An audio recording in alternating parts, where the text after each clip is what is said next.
This legendary singer was rejected because of where she was born. Oh, they're not going to see you. They're not going to see you because you're Asian. I'm sure that there are people out there who are just waiting for me to mess up. I've said this before and I will say it again.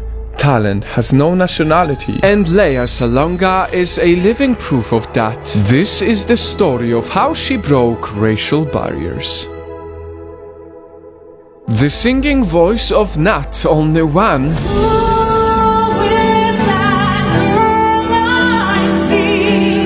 but two Disney princesses.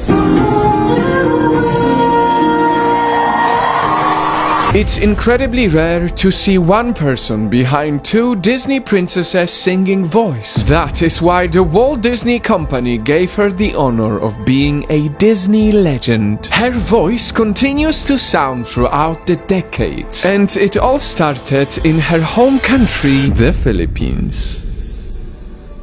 Lea was naturally born as a performer. At a very young age, she started singing at family parties. I just never felt fear, even as a little kid, going up on a stage and performing in front of people. She enjoyed performing, so at age 7, she officially graced the stages of the Philippines with her performances. And she recorded her first solo album at an unbelievably young age. By the age of 10, Lea had recorded her first solo album.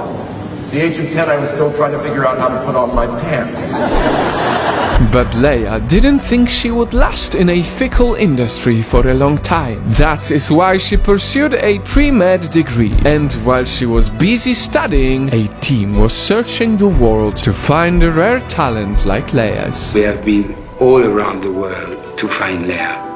We did London, New York, San Francisco, LA, Hawaii, and we finished in the Philippines to find the one who fits perfectly with the part. Lea and her mother found it hard to say yes, but she knew she had to. They must have scoured the world for somebody as good as you. How do you cope? How old are you? 18. She risked her studies and flew to London, and it was worth it because she got to play Miss Saigon. That gave her a success that broke racial barriers and made history. She became the first Asian woman to win a Tony Award.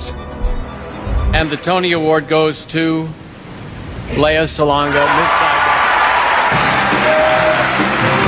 Saigon. But this huge success also came with a huge awakening. Just because you've done one successfully, it doesn't automatically mean that you're right for another one. One time when she wanted to audition in a certain musical role, she wasn't given the chance. And 10 minutes later, he calls me back. And he says, oh, they're not going to see you. They're not going to see you because you're Asian. And I'm like, okay, there's the rude awakening. But instead of dwelling on the rejection, Lea proved that where you come from has nothing to do with talent. I get a call from Cameron's office, from one of his associate producers, and called me into a meeting in his office and said, I want to cast you as Eponine in Les Miserables. To which Lea gladly said yes. She worked extra hard, even more than how she worked in Miss Saigon. I think I spent quite a few sleepless nights thinking, oh, I'm sure that there are people out there who are just waiting for me to mess up, just so that they can say, see, look, it doesn't work.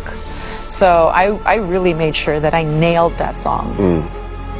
Like on opening night and on every night afterwards. I was just that driven to make sure that, to give no one any room to say anything negative about that. And it was such a thrill to be able to play that role and to be a person of color in that role.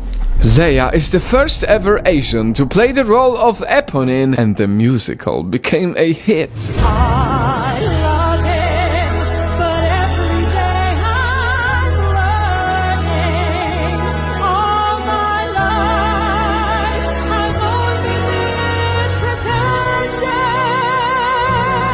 It is no secret that many Asians right now are going through a lot, and that is why I hope you help me share this empowering story. Because we need more people like Leia, who proves that talent has no nationality, who proves that everyone deserves a chance no matter where they come from. Only then will we have a more equal world, for which the next generation will thank us for. I can't resent all of that if it led me to all of this, you know?